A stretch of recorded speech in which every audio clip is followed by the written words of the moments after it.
Hello everyone, जैसा कि आप लोग को मालूम है आईबीपीएस ने एसओ का वैकेंसी रिलीज़ कर दिया है।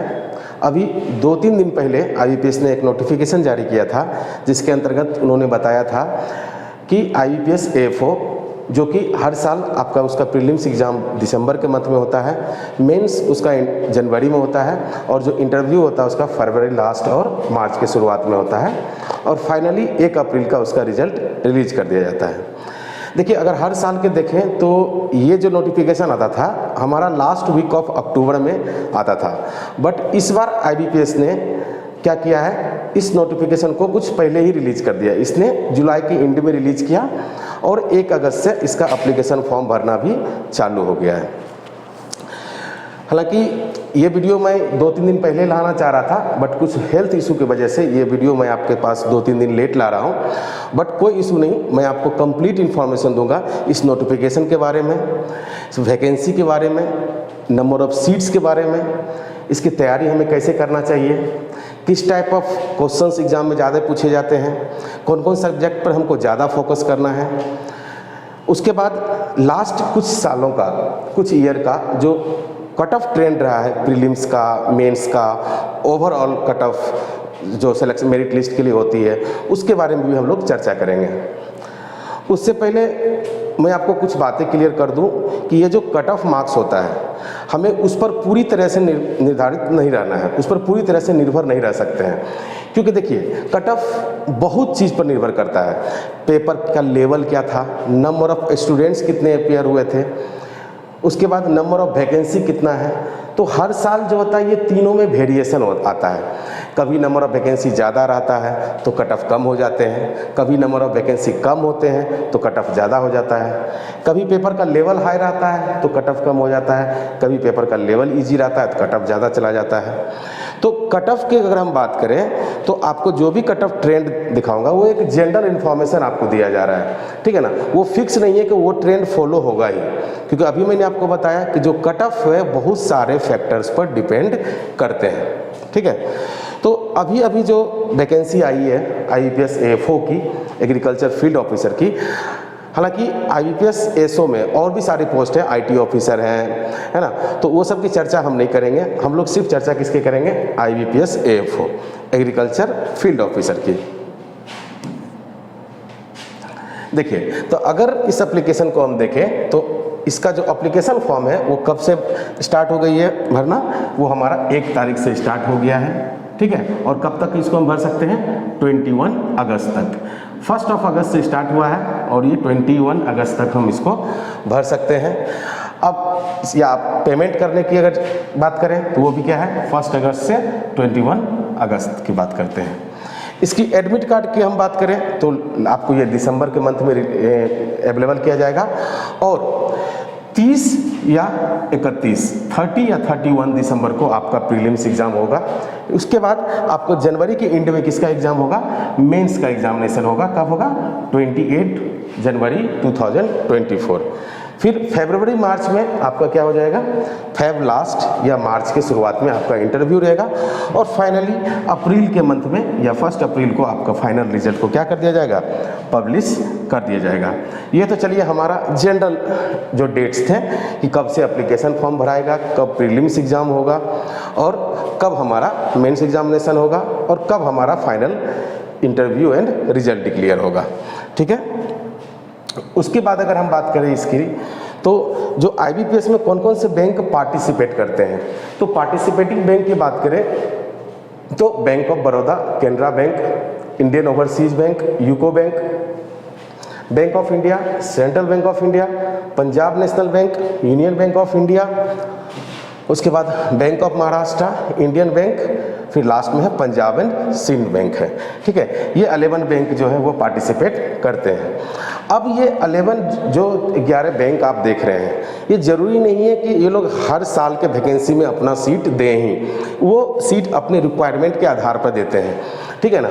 जितना जिनको एम्प्लॉय की आवश्यकता होती है उतना सीट वो आईबीपीएस को बताते हैं। उसी तरह अगर आप इस साल देखिए तो अभी तक में कौन सा है, एक सेंट्रल बैंक ऑफ इंडिया, हमारा किसने, सेंट्रल बैंक ऑफ इंडिया, और दूसरा है हमारा पंजाब नेशनल बैंक, जिसमें कि सेंट्रल बैंक ऑफ इंडिया ने टोटल कितने 400 वैकेंसी दिया है, अनरिजर्व के लिए कितना है 162, ईडब्ल्यूएस के लिए 40, ओबीसी के लिए कितना है 108, एसटी के लिए 30 और एससी के लिए 60। उसी तरह अगर पंजाब नेशनल बैंक के देखें तो 15 एससी के लिए, 7 है एसटी के लिए, ओबीसी के लिए 27 है और 10 है ईडब्ल्यूएस के लिए, यूआर के लिए 41 है। टोटल कितने हो गए हमारे 100 हो गए। तो 400 प्लस 100 टोटल कितना है 500 वैकेंसी। ये वो वैकेंसी है जो आईबीपीएस ने at the time of release of notification दिया गया है। बाकी आप सभी बैंक में देख रहे हैं आपको एनआर लिखा हुआ है। क्या है एनआर, जिसका मतलब होता है नॉट रिपोर्टेड। मीन्स जिस समय आईबीपीएस ये नोटिफिकेशन रिलीज किया था उस दिन या उस डेट से पहले तक जितने बैंक ने अपने रिक्वायरमेंट को रखा, जैसे सेंट्रल बैंक ऑफ इंडिया और पंजाब नेशनल बैंक, ठीक है, तो इन्होंने बताया कि भाई हमें 400 चाहिए, हमें 100 विद्यार्थी 100 एम्प्लॉय चाहिए, उस हिसाब से इन्होंने वैकेंसी निकाला। बाकी बैंक ने ये नहीं कहा है कि हम वैकेंसी नहीं, मीन्स हमें एम्प्लॉय नहीं चाहिए, उस डेट नोटिफिकेशन के पहले तक उन्होंने कोई भी वैकेंसी रिपोर्ट नहीं किया था। आपने कभी देखा होगा कि आपका नोटिफिकेशन में कुछ सपोज 574 वैकेंसी है, बट आप ओवरऑल जब देखते होंगे हर साल उस नंबर ऑफ वैकेंसी जो at the time of notification release किया गया था उससे ज़्यादा ही सिलेक्शन होता है। क्यों? क्योंकि जब तक आपका फाइनल मेरिट लिस्ट तैयार होता है तब तक में एनआर जो बैंक में लिखा हुआ है, मतलब जिसने उस वक्त तक रिपोर्ट नहीं किया था, वो बाद में भी अपना वैकेंसी रिपोर्ट कर सकते हैं और करते भी हैं। जरूरी नहीं है कि करेंगे ही, बट करते हैं। अभी तक में जनरली क्या हुआ है कि जो vacancy at the time of notification था उससे ज़्यादा ही बच्चे सेलेक्ट हुए हैं फाइनल मेरिट लिस्ट में। उसके पीछे रीज़न क्या है कि जो बैंक नोटिफिकेशन के टाइम तक में रिपोर्ट नहीं किया होता है वो बाद में रिपोर्ट करता है। कब? जब आपका एग्ज़ाम चल रहा होता है या फाइनल मेरिट लिस्ट तैयार होने से पहले। तो चलिए, नंबर ऑफ सीट्स भी आपने देख लिया।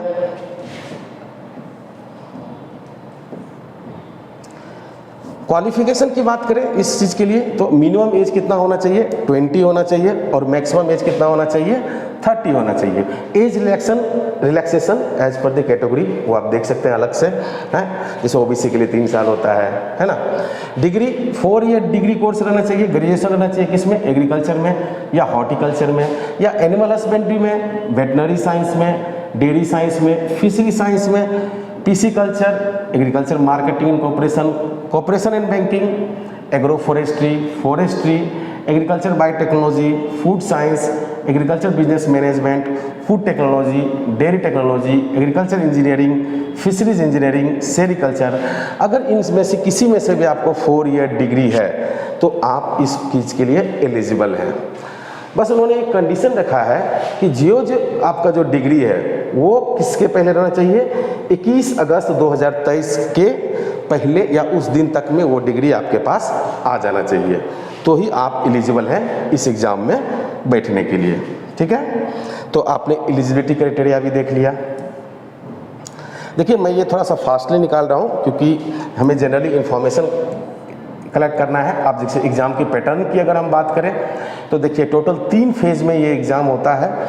ठीक है, एक होगा फर्स्ट प्रीलिम्स फेज होगा, जब आप प्रीलिम्स क्वालिफाई करोगे तो मेंस होगा और मेंस क्वालिफाई करोगे तो आपको इंटरव्यू के लिए शॉर्टलिस्ट किया जाएगा।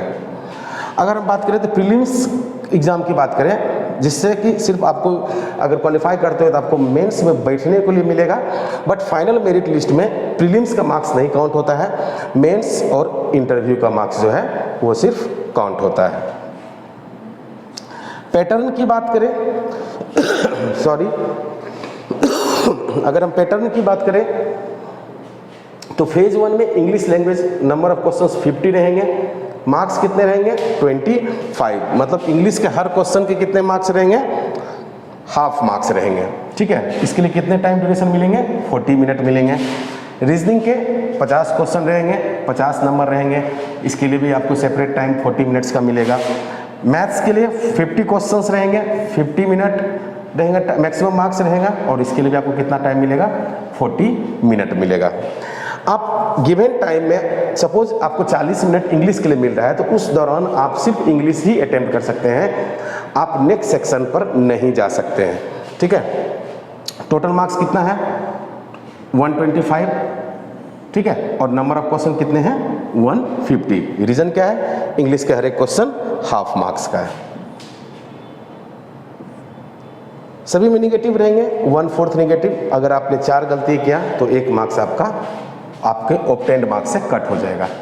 वही फेज 2 की अगर हम बात करें तो इसमें टोटल आप जिस फील्ड से हैं उसका प्रोफेशनल नॉलेज, जैसे एग्रीकल्चर आपसे पूछा जाएगा, 60 क्वेश्चंस रहेंगे, 60 मार्क्स का, है ना। मीडियम दोनों, हिंदी इंग्लिश दोनों पूछा जाएगा और आपको इसके लिए अलॉटेड टाइम कितना रहेगा 45 मिनट्स। इसमें भी कितना निगेटिव है 1/4 निगेटिव है, ठीक है। फाइनली मेंस के बाद जब आप शॉर्टलिस्ट होइएगा इंटरव्यू के लिए तो जो टोटल मार्क्स होता है इंटरव्यू के लिए वो 100 होता है। मिनिमम क्वालिफाइंग मार्क्स इंटरव्यू के लिए 40% से कम नहीं होना चाहिए, और अगर आप SC ST या OBC से बिलोंग करते हो तो 35% से कम नहीं रहना चाहिए। वेटेज की अगर हम बात करें ऑनलाइन और ये मेंस एग्जामिनेशन और इंटरव्यू की तो वो 80:20 का रेशियो होता है ना। जैसे कि आपका मेंस 60 मार्क्स का होता है ना, तो उसको 80 में कन्वर्ट कर दिया जाता है, ठीक है ना। उसी तरह कुछ फैक्टर्स को वो मिला के फाइनल मेरिट लिस्ट तैयार करते हैं, ठीक है। मेरिट लिस्ट के लिए आपका सबसे मेन जो है क्या है, मेंस और इंटरव्यू का मार्क्स ही सिर्फ काउंट होता है। तो ये आपका बेसिक इन्फॉर्मेशन था किसके बारे में, जो अभी नोटिफिकेशन IBPS AFO के लिए रिलीज किया गया था। ये आपको अब स्क्रीन पर दिख रहा होगा, ये कोर्स है, ठीक है, IBPS AFO के लिए, जो कि दोनों माध्यम में होगी, online as well as offline माध्यम में होगी, ठीक है। ऑलरेडी हमारे सेंटर पर ऑनलाइन और ऑफलाइन दोनों BAO Bihar agriculture block agriculture officer की क्लास चल रही है। ये IBPS AFO के लिए है, जो कि आपको 16 अगस्त से स्टार्ट होने जा रहा है। इस सब्जेक्ट कोर्स का डिटेल्स मैं आपको लास्ट में बताता हूँ। उससे पहले हम लोग थोड़ा कट ऑफ ट्रेंड के बारे में डिस्कस कर लेते हैं, ठीक है। बस एक रफली एक आइडिया दिया जा रहा है कट ऑफ से, उसको ही अपने को फॉलो नहीं करना है। तो अगर हम बात करते हैं IBPS AFO prelims cut off की, तो हमने क्या किया है 2017-18, 18-19, 19-20, 20-21 की बात कर रहे हैं, ठीक है। उसके बाद 20-21 का है और भी रह गए हैं, 21-22, 22-23 का भी रह गया, वो भी मैं दिखाऊंगा आपको। तो देखिए, अगर आप प्रीलिम्स की कट ऑफ की देखिए तो ओवरऑल क्या मैं आपको बताता हूँ, इसमें क्या रहता है कि सेपरेटली आपको मैथ, रीजनिंग और इंग्लिश का कट ऑफ तो पार करना ही है, ओवरऑल कट ऑफ भी आपको पार करना पड़ेगा, ठीक है ना। तो आप देख सकते हैं जनरली अगर आप देखिए 17-18 की तो 5.75 आउट ऑफ 50 क्या था, किसका कट ऑफ था, मैथ का। 7.75 किसका कट ऑफ था, रीजनिंग का आउट ऑफ 50, और 1 मार्क्स कट ऑफ था 25 में किसका, इंग्लिश का। और ओवरऑल कट ऑफ कितना था हमारा 19.75 आउट ऑफ 125। 18-19 में वो कट ऑफ बढ़ के 22 हो गया, 19-20 में 36.25 हो गया, ठीक है। वही अब हम देखेंगे कब 20-21 की। तो आप जब 20-21 की अगर हम बात करें तो क्या है हमारा कट ऑफ, SC के लिए 21.25, ST के लिए भी सेम, OBC के लिए भी सेम, UR के लिए भी सेम। ये था हमारा प्रीलिम्स एग्जाम के लिए। हमने आपको बताया प्रीलिम्स एग्जाम का कट ऑफ। देखिए, आप ये भी नहीं कह सकते हैं कि प्रीलिम्स का कट ऑफ दिन जैसे जैसे बढ़ रहे हैं 17-18 से 19-20 की तरफ तो बढ़ता चला जा रहा है। देखिए फिर आपको क्या हुआ, अचानक यहाँ पर कट ऑफ घट गया है प्रीलिम्स का। किसका, प्रीलिम्स का कट ऑफ 20-21 में घट गया है, ठीक है ना। तो वही बताया था कि कट ऑफ डिसाइडेड नहीं होता है, वो डिपेंड करता है बहुत सारे फैक्टर पर। उसके बाद अगर मैं बात करूँ, ये हमारा सब 21-22 का प्रीलिम्स का आपको दिखाता हूँ मैं। यहाँ पर जो आप देख रहे हैं 21 और 22 का, अभी आपने देखा था 21.25, 21.25, ये हमारा क्या था, प्रीलिम्स का कट ऑफ था। अब देखिए ये क्या है, मेंस का कट ऑफ आ गया, मेंस में कितने मार्क्स आएंगे तो जिसमें कि आपको शॉर्टलिस्ट किया जाएगा इंटरव्यू के लिए। तो देखिए 19-20 में 28.50 था SC के लिए, OBC की बात करें तो 30.75 और जनरल की बात करें तो 30.75। वही मेंस में कट ऑफ था 20-21 में 41 और 21-22 में फिर कितना हो गया 27.75। देखिए यहाँ से बढ़ा फिर घट गया, वो मैं आपको बता चुका हूँ। ये 21-22 का फाइनल कट ऑफ है जिसमें कि जॉब लग गई, मेरिट लिस्ट में नाम आ गया। तो UR का कितना था 86.93 और OBC का कितना था 83.80, SC का 78.67 और ST का 79.47, ठीक है। देखिए वो तो सारा चीज़ आपका क्या था 21-22 का। अब मैं आपको दिखा रहा हूँ सबसे लास्ट में जो इससे पहले वाले जो IBPS AFO हुआ था उसकी। तो प्रीलिम्स का कट ऑफ देखिए वहाँ पर कितना था 17.275 OBC के लिए, 17.75 और जनरल के लिए, ठीक है। वही अगर आप मेंस की कट ऑफ देखो तो SC के लिए कितना था 27, ST के लिए 22.25, OBC के लिए कितना था 27.50 और UR के लिए कितना था 27.50। चलिए अगर ओवरऑल कट ऑफ की बात करें 2022-23 का तो SC के लिए था 55.67, ST के लिए था 50.60 और UR के लिए 63.20 और OBC के लिए 62.70। तो आपने एक चीज़ देखा कि जब मैं आपको कट ऑफ दिखा रहा था तो मैंने थोड़ा स्पीड में दिखाया, क्योंकि देखिए वो मैं आपको एक सिर्फ जनरल आइडिया दे रहा था, क्योंकि आपने ये भी नोटिस किया होगा कि देखिए हर साल कैसे कट ऑफ बदलते रहता है, फिक्स नहीं है, कोई ट्रेंड नहीं है कि कट ऑफ बढ़ते जा रहा है, कट ऑफ घटते जा रहा है, कोई फिक्स पैटर्न नहीं है वहाँ पर। तो उस चीज़ को हमें फॉलो नहीं करना है, क्योंकि फिर से मैं रिपीट कर देता हूँ, क्वेश्चन का लेवल क्या है, नंबर ऑफ स्टूडेंट्स कितने अपियर हुए हैं, है कि नहीं, और नंबर ऑफ वैकेंसी कितने हैं, ये बहुत सारे फैक्टर्स हैं जिस पर कट ऑफ डिपेंड करता है।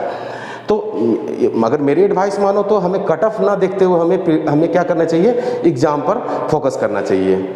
अभी आप देखो अगस्त का महीना आ गया, अगस्त, सितंबर, अक्टूबर, नवंबर, 4 महीने आपके पास इफेक्टिव तैयारी करने का टाइम है। दिसंबर में तो आपको रिवीजन करना है, जनवरी में भी आपको रिवीजन करना है कि नहीं। तो आपको प्रिपरेशन अगर अभी तक आपने स्टार्ट नहीं किया है तो आपको स्टार्ट कर देना चाहिए।